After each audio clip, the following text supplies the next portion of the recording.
Welcome to This Just In, the show bringing you the latest advancements in healthcare, strategy, innovation, and public policy. And now, for the fastest voice in healthcare, here's your host, Justin Barnes.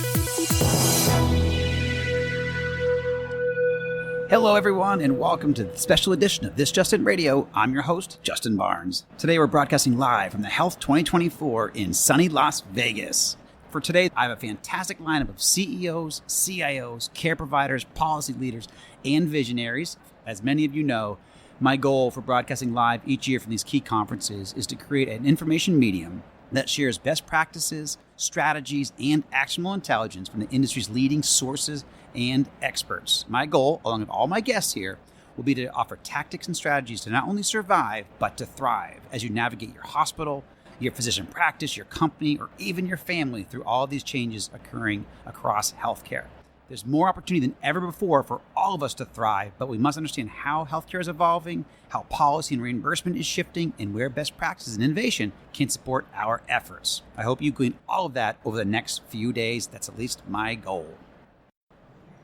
Welcome back to This Just In Radio Show, broadcasting live from Health 2024 in sunny Las Vegas. I am very excited to introduce my next guest and great friend of the show, Rich Scarfo, President of Health. Welcome back to the show, my good friend. Thanks for having me. Always. So before we dive in, how's the show been? The excitement, the energy, what do you think? Well, Justin, the event has been really incredible so far. Our team came here in great shape. There's been a lot of excitement and anticipation coming into the event. Yeah. We're really pleased to be back at the Venetian. I think it gives us a great environment, and it's been a very exciting kickoff. We started off with our partner programs and our insights programs, which brought some new categories to the event, especially around pharma and payers, and that was great.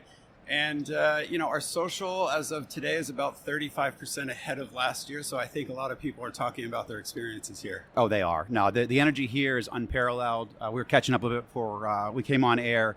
And the excitement for this show, even building up the last couple of weeks, has been, tremendous. And then you get here, and everybody I meet with, everybody that I've seen, spoken with, just they love it. They love the energy here. They love the people. They love the conversations, and also how we're driving healthcare forward, and not just through innovations, but through relationships, through collaboration. And that's been a resounding theme with my guests. So congratulations and just job well done. Yeah, thank you. So I guess for my audience and everybody who's not here in person can see all these thousands and thousands and thousands of people and thousands of thought leaders, thousands of CEOs and board members. How many people have been, what's the attendance right now and how's that? As of this morning, we are over 12,000, which is ahead of last year. What's really important, though, in those numbers is 60% of our audience is VP and above, and of those, 40% are C-suite. Yeah. And, I know we've been talking about the importance of C-suite and decision makers at this event, and it's really one of the things that makes it, I think, different and more valuable to companies is not just the number of people here, but really the quality. The level, but also the sectors that they represent. I mean, we really look at health as an ecosystem event that brings together all of the key sectors of healthcare, and that's really important if you want to advance any dialogue. Absolutely. And one thing I've noticed, you mentioned executives, C-suite, and VP and above, and also I see a lot of board members too here.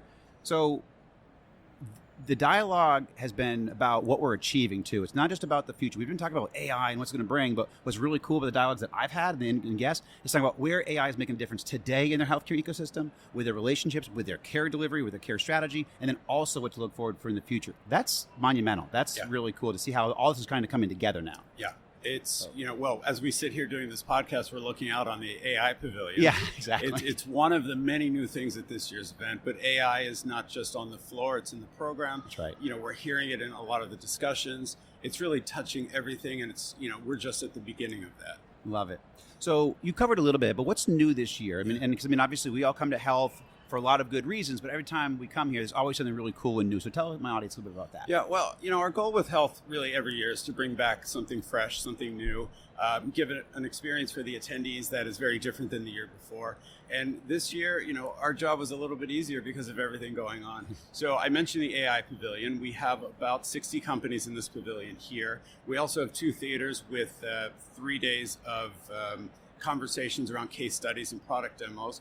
We have our oral and systemic health pavilion, and that has been an amazing launch led by CareQuest, Colgate, and a lot of the key leading companies in that space. And that will really set the tone for what we do next year. Yep. Class has brought their innovation awards to this year's event, which we're very excited about.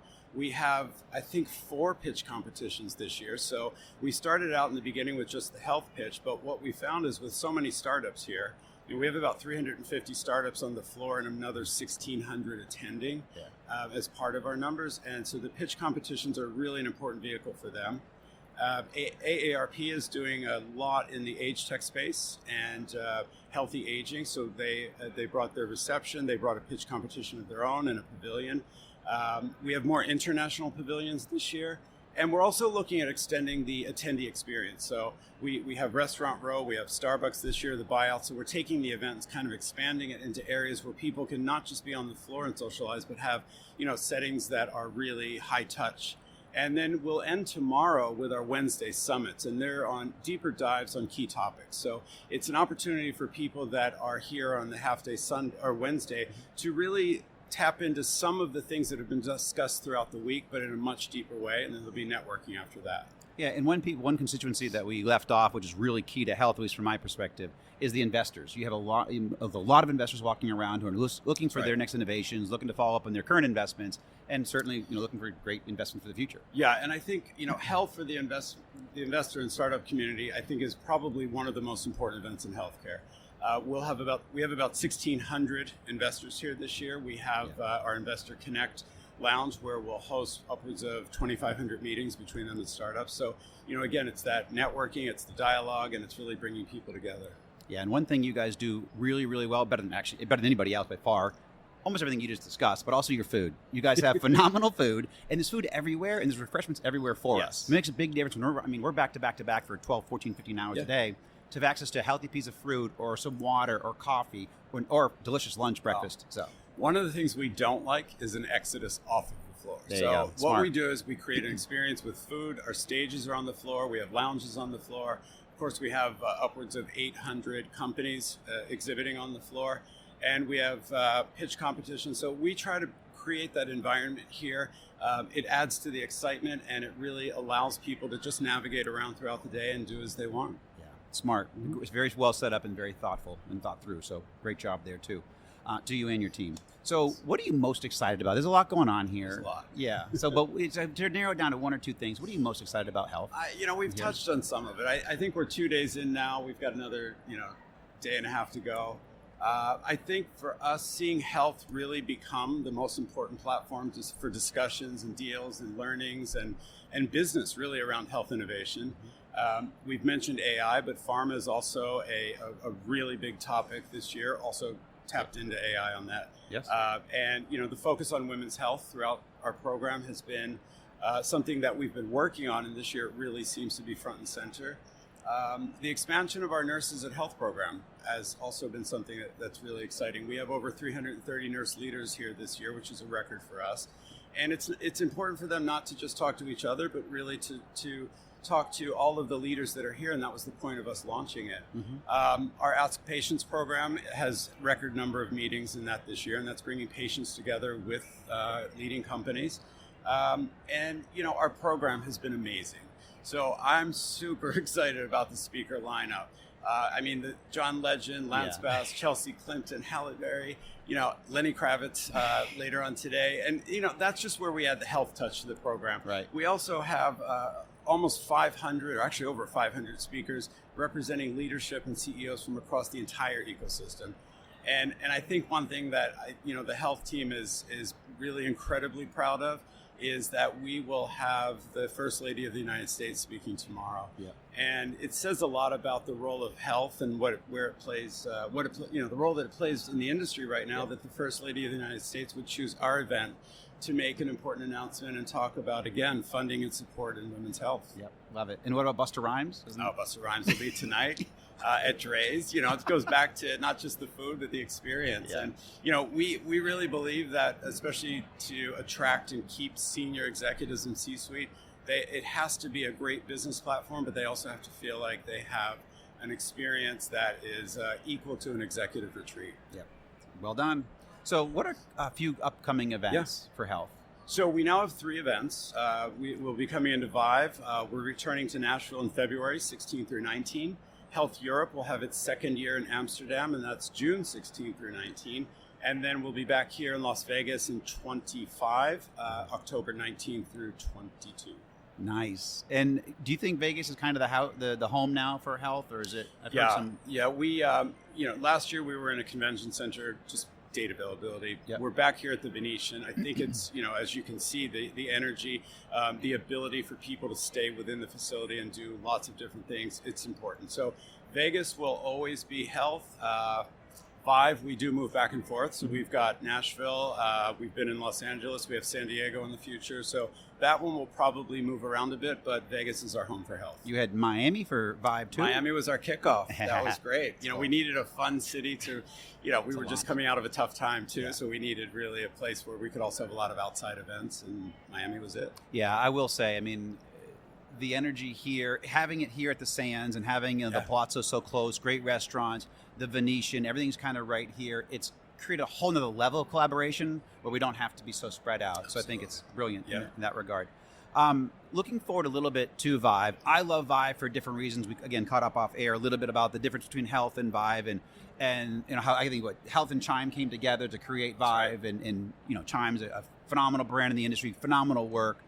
Certainly kind of catering more to the IT, the CIO organizations and leaders. Tell us about Vive a little bit, because that's coming up. It's near and dear to my heart as well. I usually broadcast from Vive as well. But talk about that. Yeah. So Vive, again, returning to Nashville, I think will be great. Such an incredible built-in healthcare community. We'll really look at some of the new categories. Some AI will come to Vive, value-based care. We have an incredible list of new sponsoring companies. We have, again, same format as health in that senior exec and C-suite, again, more CIO there than CEO here, serves a very different purpose. We create that environment within the event, so we're keeping people in really important discussions to move things forward. But that's an industry that also, needed a new event, and that's why we came up with Vive. So what we thought bringing forward was something that was unlike any other event out there, and we took a lot of the best of health and brought it to Vive. The content and the speaker lineup for that event is coming together now. And I think I'm just most excited about seeing the growth in that event and the fact that in really 4 years, Vive has established itself in the health IT and digital health community as one of the top events and must-attend events. So we're pretty proud of that. Absolutely. I'm a big fan of Vive too. It's just another level working with that type of platform, working with CIOs. CIOs make it happen every single day, and so that's in our health systems and certainly in our healthcare organization. So I love what they bring to the market and to the energy and to the industry, and so I like to collaborate with them just because they're where the rubber meets the road. That's right. So Vive is certainly phenomenal for that. We only see about a 30% overlap in audience and companies at the events, which is really our intent. And so keeping those events very different and very important for the sectors that we attract and the executives that we attract will be really a focus. Fantastic. Yep. Rich Scarfo, thank you very much, my friend, for sending, and we'll see you soon. Thanks for having me, and enjoy the rest of the show. Absolutely. You too, man. Thank you. Welcome back to This Justin Radio Show, broadcasting live from Health 2024 in sunny Las Vegas. I am very excited to introduce my next guest and new friend of the show, Joy Rios, founder and CEO, Like a Girl Media, and host of HIT Like a Girl podcast, Hit Like a Girl podcast. We go with Hit Like a Girl. There you go. Yeah. I like that. Perfect. Welcome to the show, Joy. Well, it's my pleasure. Thank you so much for having me, Justin. This is long overdue, probably about 10 years long overdue, but that's okay. Love it. Happy to be here and thrilled for the conversation. Same here. So I assume it's been a couple amazing days here at Health selling. It's been fantastic. Yeah, it's been, we know how it is. It's overwhelming, but in the best possible way. I know. We're talking about that as we before we came on air. It's just the conversations, it's overload in a lot of ways. Sensory overload, communication overload, collaboration overload, but all in a very positive way. Fantastic. It's a blessing to be here. It's a true joy to be here.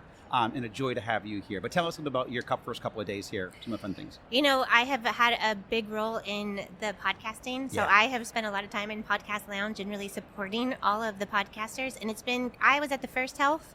And so it's been really neat to see the growth of it and how many new voices there are that are sharing about the industry. And it's nice to be in this supporting role to be able to allow them to do that. And you've done a phenomenal job. You and Dan have done a great job making me feel at home, making sure everything goes smoothly, all the organization. Even the producer here was fantastic. This gentleman, Alan's we awesome. Love Alan. Yeah, Alan's a rock star. Alan has been so grateful and so helpful through all of my shows. So great job, again, to you and Dan. So kind of diving in a little bit, what progress are you most excited about seeing in the industry today? Okay, so I want to share something interesting with you that I am going to guess is different from the answers from your other guests. Love it. Okay, Like a Girl Media, we have a community, and one of the things that I host is a bi-weekly book club. And we don't have a regular book club. We do a healthcare policy book club. Oh, I love and that so book club. every 2 weeks we get together and we basically keep our radar on like what new regulation is out. We get to review like what are the drafts, what are the final regulations, and we essentially, and I'll share, we use AI to help us understand it. So we have 1 hour together, we set our time together, we upload in advance, okay, here's 1,000 pages, and we all come with different perspectives and ask questions of each regulation. How does this affect me? How does it affect cybersecurity? How does it affect interoperability? And basically we have a group of women with very different perspectives in the industry that basically bring incredible insights into like how this stuff affects it, how policy affects all of our jobs. So we have been using AI to help us in that, and that has been one innovation. And one of the conversations that has come out of that is looking at how AI is being used on the back end, whereas like, okay, well, there's so much information to process, it's literally impossible to keep up with it all. So how can we cross-reference? We're just like, okay, how does that policy affect this other one? And are the codes over there, influencing like the, conversations around security over here? And so, I don't know. Tell me what you think about that. Love that. I've never heard of a book club that I would more want to join than that book. I'm a nerd. I studied constitutional law in college. I love public policy. I've been doing it for 15, 16, actually now 20 years. I'm getting old. But I love that. Yeah, it's so much fun. It's a small group of women, but we're all very passionate, and basically it's like we feel smarter after every sit down. Absolutely. So do you do this virtually via Zoom? How do you do it? It's just a Zoom meeting. I think fantastic. I love that idea. I may have to start that on the male side then, because male, I can't join it. Yes, it's for we are a community of women and male allies. So actually, anybody who wants to be part of it, and that's the thing, it's self-selecting. It's not the kind of thing that everybody's interested in, geeking out about policy. But like we're like, okay, let's ask some good questions. And women's health is on the line a lot in this particular election, and what's going on in healthcare at the moment, and so we bring a lot of that insight to the conversation too. Of like, hey, are we well represented in this? And if we need to create a comment or have our organizations make a comment, can we influence that? And Absolutely. and Well, I know Congress administration listens to all voices, so I think that's great that you're doing that, and it absolutely works. I'm a big advocate for letting your voice be heard on Capitol Hill, and of course all the different state capitals, but certainly Capitol Hill. Fantastic. So following that kind of, that track and maybe on, what healthcare or digital health trends are you starting to see in the industry or that you're following closely in the industry? Well, it's mostly the policy. So I would say that in each of these 2 weeks we're like, okay, what do we want to talk about? And one thing that I have really focused on and is great for conversation is bias in AI. AI doesn't go away. I'm sure it's in all of your conversations, and we're like, okay, AI, but it is so important that we get it right. Very true. And so it's one thing that we really have our eye on. There's a regulation specifically about like, okay, if healthcare organizations or systems that are implementing AI if that's happening, how do we make sure that it is done in a responsible way? Absolutely. Yep. No, I was recently appointed to the CHI work group board, and I've been following the Coalition for Health AI, and certainly want to, it's basically exactly that, trying to create these standards, make sure the ethics are all involved. How do we do this? How do we do this prudently as a country, as a community, as a global society? So right. I mean, it's not an easy task, right? No. And it's just like, how much information do we have to feed? And it's not just what data is it learning from, but also what are the missing conversations and who is not represented. And it's really hard to track missing data. Right. Right? Yeah. Well, that's where the bias can come from. Yeah, exactly. Absolutely. Very good point. And as folks that were like, hey, if our patients are being influenced, or we as people are being influenced and affected by this policy, like, we better have a voice. Right. And so we try to empower each other. So fantastic. So what are a few best practices, or strategies that can help navigate that trend, or not, obviously, AI, bias in AI, but what are your thoughts there, and we can, navigate best practices? I mean, it's a continuous learning, and also, God, the pace of these even AI models is changing so quickly. And so even what we were using 6 months ago has evolved. And so keeping our pulse on it, right? Mm-hmm. It's just like, if you think you understand it now, wait 24 hours. I know. That's a good point. So how do you give people, what advice do you give to them in that direction? Say, hey, this is how you keep your finger on the pulse, or this is how you can, or even, solve for some of those issues. Well, I would say a practical tool. And this might seem very basic, but it is quite literally of like, okay, we'll take a 1,000-page document and ask questions of it, uploading and say, how does this apply to me? And what could I do to have, and that's for any, document, but ultimately it's just like making sure that we're engaging and fast tracking our understanding so that we can make use of all the knowledge to turn it into wisdom. It's excellent. I love it. Mm-hmm. So thinking beyond today, what do you see as a key strategy or trend that we've got to be ready to navigate in 2 or 3 years from now? Okay, so I'm going to stick with this, and I'm thinking education. And one is like making sure that our workforce, especially if we're going to be implementing all of these systems, making sure that we teach people how to use it. It's one thing to say, oh, that's shiny and new and nice, but practically speaking, we need to train a heck of a lot of people and educate them. And so how do we keep up with that pace? Mm-hmm. And I don't know the answer, but I know that it needs to be done. Yeah, I think I agree. So you're talking about AI specifically even? Yeah, specifically. If it's like, okay, if we're training people and implementing different solutions, of making sure that they get adopted in a way that, is intended. And there's a lot of things that we try to introduce to the healthcare systems that nurses or whoever, stakeholders, are to say, nope, we're not doing it. So making sure that we're actually educating people so that they can make use of the best use of technology. And I think that ties right back to where we are. So there's a couple of different ways you could look at that. I think for the industry, that's why we have health. That's why we have Vive. That's why we have HIMSS. Those industry conferences are really important. And obviously all the physician organizations and their associations as well. I think also when you think about community as a large, I think AI is actually going to teach us how to train the masses. I think that tool in itself is going to be very helpful in how to train at whatever level, whatever the learning pace that they're at. That's where AI is going to come in to actually help them come along. If you're at the first grade level, third grade level, fifth grade level, or higher, I think that tool is going to be specifically beneficial for the community. But for us as individuals, executives, and leaders inside of healthcare, I believe that these are why we have these conversations. Every single guest has brought up AI. However, not in a nauseating way of kind of in the past conversations, in a really cool way of, hey, this is how AI is changing our healthcare system today. This is the differences, the demonstrable difference that we're making in care strategy, care quality, patient satisfaction, even adoption of technologies. That's what AI is bringing to healthcare today, which is exciting because we always talk about the future, what's going to bring in the future. My show's been all about what does it do for you today, right now? What problems is it solving today? And it's cool. I'm big on connecting dots, right? And so I think that the ability for AI, one, to just ask questions of these documents, but also make connections and say, okay, how do these affect each other? And on the web of that, and I think that the government in particular, there are a lot of silos, and if we have an opportunity to actually share information and get them talking to each other, so that when we make these sweeping changes, that people are aware and capable and have what they need to keep up with it, right? Yeah. Silos kill. Silos kill. They absolutely do. Yeah. They hurt companies, they kill patients, they're absolutely, I'm not a big fan of silos. And so to get this data moving around, we absolutely save lives. So in the last day or so of the conference, what do you want to achieve for the next 24 hours or so before you jet out of town? Oh, that's a great question. Selfishly, I'm always going to go visit the puppy park.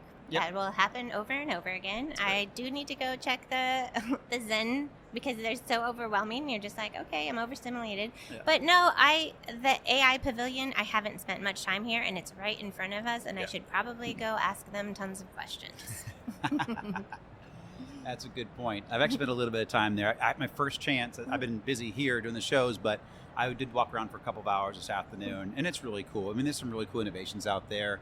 And it's kind of cool to see, again, where AI is rubber meeting the road. Yeah. And that's kind of cool. It's exciting. And with everything being so exciting, I think that it's important to just focus on, okay, what is the one thing that you care about? And, let's get real crystal clear on that. Because there is so much here, and there's no way that any of us can capture it all. And so I'm glad that we're all coming from different perspectives and hopefully able to learn from one another. I think we are. Yeah. That's exactly. It's been a pleasure to be here. Thank you, Joy, for joining me on air for the first time. We'll absolutely have you back. See you soon. Has been great. Thanks. Thank you, Joy. Many thanks to my show supporters and partners, and certainly to Rich Scarfo and the entire health team for this opportunity to broadcast live each year from the health conferences, and this year from Health 24 in sunny Las Vegas. And a big thank you again to all of my listeners and all of my supporters. And please tune in as we broadcast these shows weekdays at 2:30 p.m. Eastern, 11:30 a.m. Pacific. As always, you can find me on my LinkedIn at Justin T. Barnes or track me on Twitter at HLT Advisor and use the hashtag ThisJustinRadio so we can respond to your comments from the show. If you miss any of this broadcast and want to hear any of my shows, they're all posted at Amazon Music, YouTube, Spotify, Pandora, Apple Podcasts, iHeartRadio, SoundCloud, Spreaker, and on the TuneIn platforms. And also, you can check out some of the new content that we published on the Thought Leadership page at justinbarnes.com. Thanks, everyone, and have a great rest of your day.